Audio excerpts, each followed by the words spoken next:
qophii kanaan waamara uumamaa fi taateewwan addunyaatu dhiyaata. Uumama addunyaa.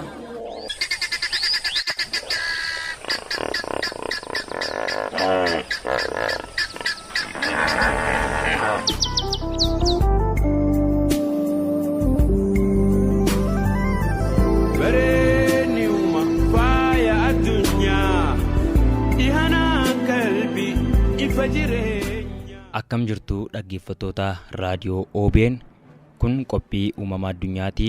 Qophii uumama addunyaa keenya guyyaa har'aatiin immoo qopheessee kan isiniif dhiyeessaa jiru ani Enook Baqqalaati. Hanga xumura qophichaatti nu faana turaa isiniin jenna.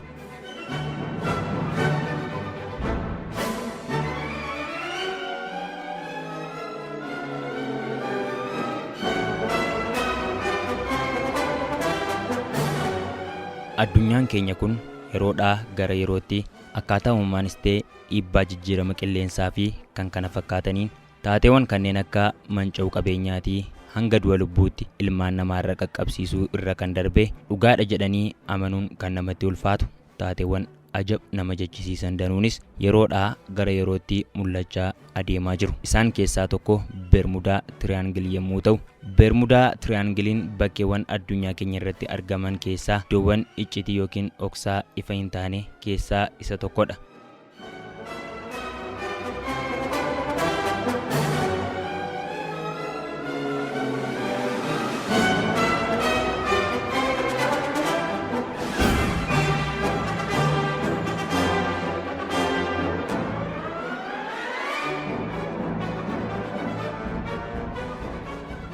Qorattoonni hedduunis waggoota dheeraadhaaf bakki kun bakka balaafamaa ta'uusaa hubachuun qorannoo baay'ee irratti adeemsisaniiru.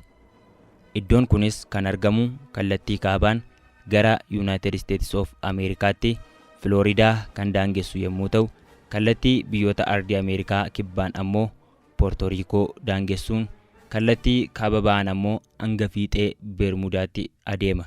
Bal'inni bakka kanaa waliigalatti kiiloomeetira miliyoonii 1,300 hanga kiiloomeetira miliyoona 3 hanga 900 ta'a. Akkaataa teessumaanis kallattii garaagaraa sadiitti kan qoodamedha. Kallattii kamiin irra deddeebiin balaan akka mudatus wanti qabatamaan hin jiru.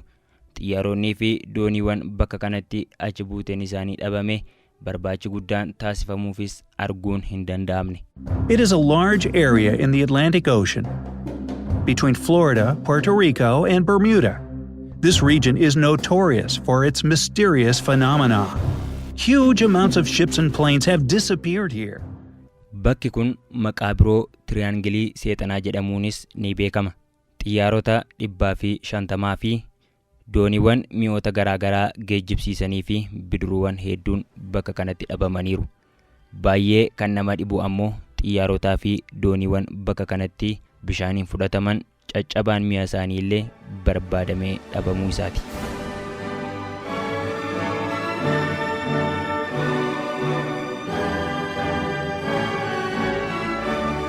Egaan bakka kanatti dooniiwwan garba guddaa Atlaantik irra geejjibanii fi xiyyaarotarras balaa qaqqabeen lubbuun namoota hedduu darbee qabeenyi baay'eenis barbadaa'eera.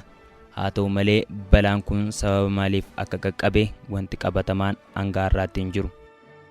Badiiwwan naannoo kanatti akka mudatan yeroo jalqabaaf kan ifoome akka lakkoobsa Awurooppaatti fulbaana 17 bara 1950 nama Edward Van jedhamuun barreeffama Soviyeted Pressiin maxxanfameeni. Waggaa lama boodas nama George Sand jedhamuun barreeffamni gabaabaan barreeffame akka jedhutti humna galaanarraa Ameerikaa 5 dabalatee xiyyaarota baay'ee fi dooniiwwan akka bakka kanatti achi buuteen isaanii dhabame addeessa. Bara 1964 ammoo bitootessa keessa nama Vincent jedhamuun Bermudaa isa ajjeesicha mata duree jedhuun barruuleen maxxanfames naannoo Bermudaa Triangle kanatti balaan wal fakkaataa qaqqabuusaa dubbata. Barreessitoonni biroon hedduun illee yaaduma kana balballoomsu. Richard Wiener ammoo bara 1974tti Triangle Daablos jechuudhaan ibsa. Sababni isaas iccitiin Bermudaa Triangle humna uumamaa ol kan ta'ee fi qorannoon qabatamaan waa'ee isaa ibsus kan hin jirre ta'uu isaati.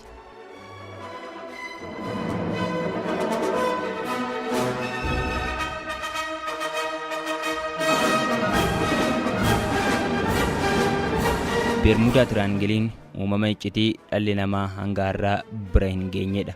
Akka lakkoobsa Awurooppaa bara 2013tti qorannoo guddaa sadarkaa idil addunyaatti geggeeffameen bishaanota addunyaa keenyaa baay'ee gurguddoo ta'an keessaa dooniiwwan geejjibsiisan 10 irratti qorannoon bal'aan taasifamee ture.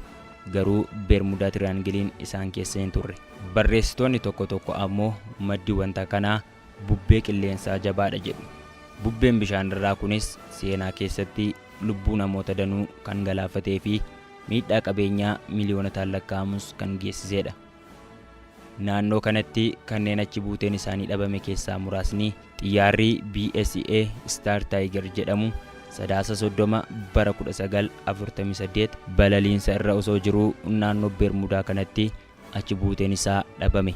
Kan biroos xiyyaarri BSA Star Ariel jedhamus sadaasa 17 bara 1949 gara Kingstonitti osoo balali'aa jiruu badee hin argamiin hafeera. Xiyyaaronni kunneen lamaanis kan biyya Ingilaand irraa daandii qilleensaa Ameerikaa kibbaatti imalaa turanidha.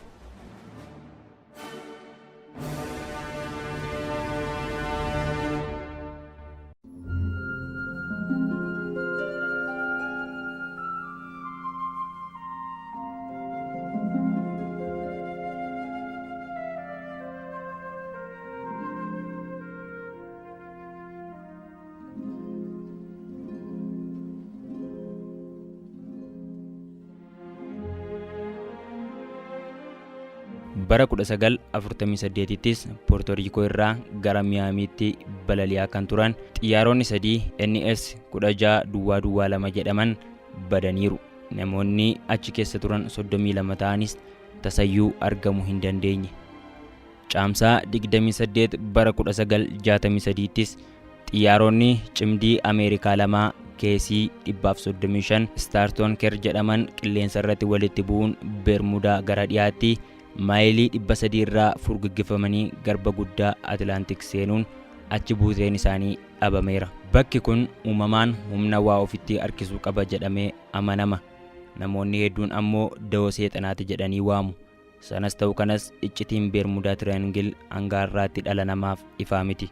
Qorannoon garaagaraa akka agarsiisuttis naannoo kanatti balaan mudatu jaarraa 19ffaa keessas mudachaa akka turedha. Dooniiwwan tokko tokko sababa tokko malee milikkita bishaaniin liqinfamuu osoo hin agarsiisin battala liqinfamaniiru. Sana boodas barbaadamanii argamuus hin dandeenye. Xiyyaaronni haaluma kanaan milikkita tokko osoo hin agarsiisin naannoo kanatti badanii hafaniiru. Qorattoonni garaagaraa bakki kun sababa bakka balaafamaa ta'eef wantoota garaagaraas tarreessaniiru. Isaan keessaa tokko naannoo kanatti xiyyaaronnii fi dooniiwwan bishaaniin fudhataman yeroo sanatti guddinni teekinooloojii ammayyaa kun waan hin jirreef kun sababa rakkoo ta'uu danda'a jedhu. Haa ta'u malee addunyaan keenya kun guddina teekinooloojii fi kominikeeshiniitiin baay'ee saffisaan guddachaa yeroo jirtu kanattis yeroo ammaa dooniiwwan ammayyaa hedduu fi xiyyaaronni bakka kanatti yommuu achi buuteen isaanii dhabamu ni dhaga'ama.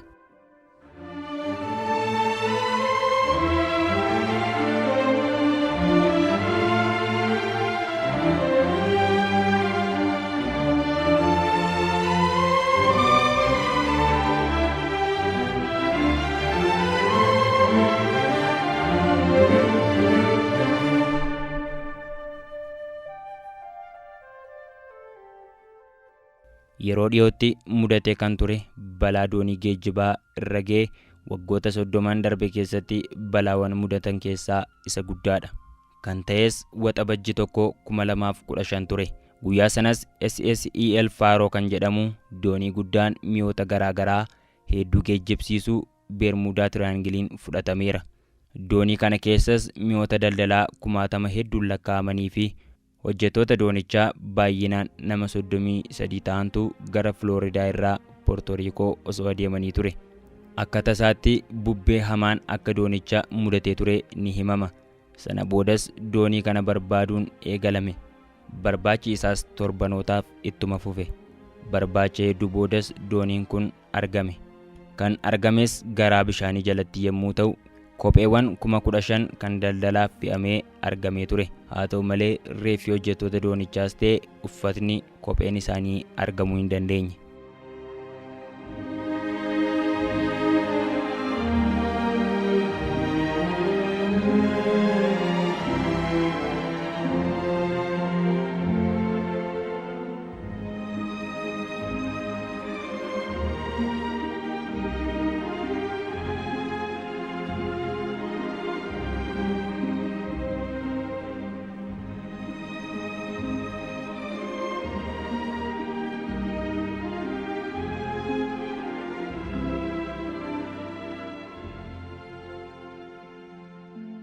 bara 1999ttis dooniin Fraser Genesis jedhamus mi'oota garaagaraa kan geejjibsiisu Speen irraa ka'ee gara biyyoota Kaaribiyaanitti osoo imalaa jiru. Dooniin kun toonii 465 kan madaalu yommuu ta'u, keessa isaas meeshaalee ijaarsaa, taankiiwwan bishaanii fi mi'oota garaagaraa fe'ee ture. Naannoo Bermudaa akkuma gaaniin hojjettoonni doonichaa rakkoon nu mudachaa jira jechuun bilbilaa turaniiru. Sana booda garuu eessa akka isaan lixan baruun hin danda'amne. Humnoonni ittisa yeroo balaa Ameerikaas dooniin kun argamuu danda'a jedhanii bakka shakkan irraa eegalee square maayilii 33 kan ta'u barbaadaniiru. Haa ta'u malee homaa wanti tokko illee argamuu hin dandeenye.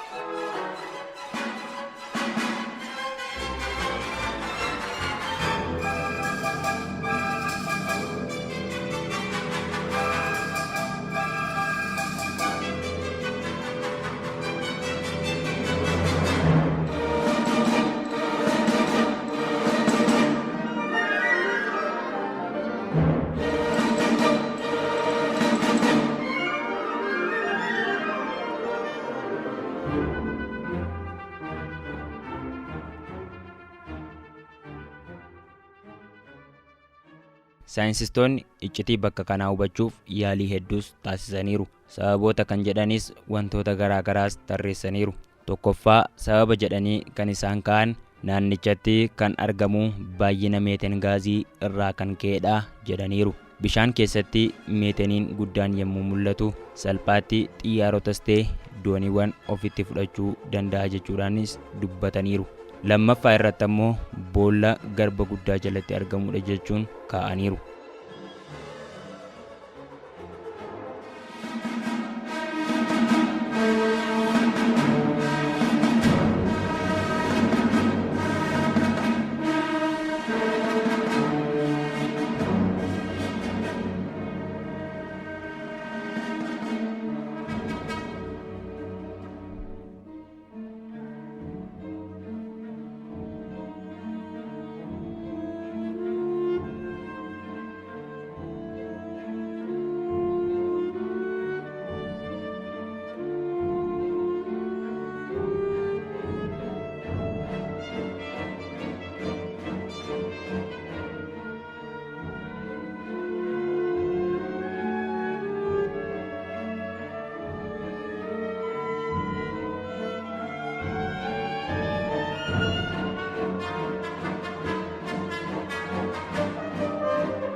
Egaan dhaggeeffattoota keenya qophii uumamaa addunyaa keenyaa kan guyyaa har'aatiin waa'ee Bermudaa Triangle kan toora intarneetii garaagaraa irraa walitti qindeeffannee isin biraan ga'aa turre asirratti goolabnaa. Qophicha qopheessuun kanan isiniif dhiyeessee ani Henok Baqqalaati. Gulaaltuun qophichaa immoo Kebekii Mul'ataati. Torbaan qophii birootiin hanga walitti deebinutti torbeen nagaa isiniif haa ta'u.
Uumama addunyaa.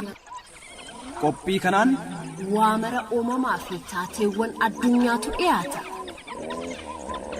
Uumama addunyaa.